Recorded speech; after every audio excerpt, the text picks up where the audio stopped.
Joins us. He is the Minister assisting the Treasurer, part of the Prime Minister Malcolm Turnbull's coalition. Michael Sukkar, good morning. G'day, Raf. Good to be with you. They're not cancelling their citizenship ceremonies on other days, but they are effectively cancelling all of their Australia Day celebrations. They're having a smoking ceremony on that day. Will they be punished by the federal government for that?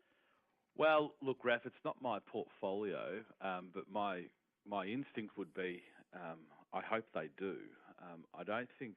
Sorry, do you mean you hope the federal government punishes them? Absolutely. I think it's outrageous that they would deprive individuals from engaging in a citizenship ceremony on a very special day. I mean, in my patch, Raf, I have people who are eligible to conduct their citizenship ceremony throughout the year, but what they do is they often hold it off until Australia Day because they view that as being a very special day. It's the most popular day for citizenship ceremonies. Absolutely. So to deprive those individuals, who I would encourage, if they are in that municipality, I'd encourage them to apply to have their citizenship ceremony in an adjoining municipality because they shouldn't miss out. And I think as someone from a migrant family myself, those sorts of ceremonies, those days are extraordinarily important. They are special for families, and to deprive them of that opportunity, I think, is outrageous. And the other thing I'd say, Raf, is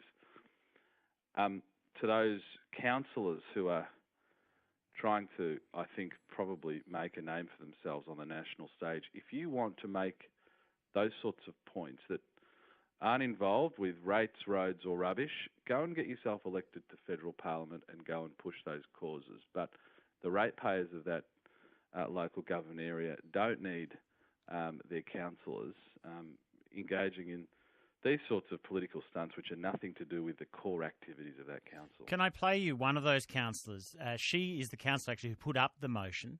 Her name is Milin Chengi Mai. She's from Yarra City. She had a word to Brian and Rochelle on breakfast, talking about what they've changed.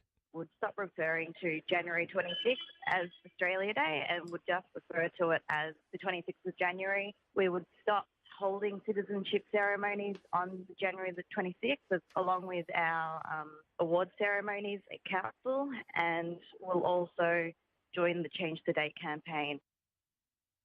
Is that being apolitical, Michael Sukkar? That's the requirement of the Citizenship Code. Is that apolitical? Well, again, Raf, you'd need to speak to the relevant minister. I mean, I would be speculating. I'm not someone who is responsible for that piece of legislation. So the technical aspects to it, you'd have to refer to them. But, I mean, Raf, my instinct here is that it's very disappointing that they do that. They obviously don't have too many problems in that municipality. They obviously have everything else under control because they're able to divert themselves with something that, quite frankly, Raf, I don't think is the core business of what a council should be doing.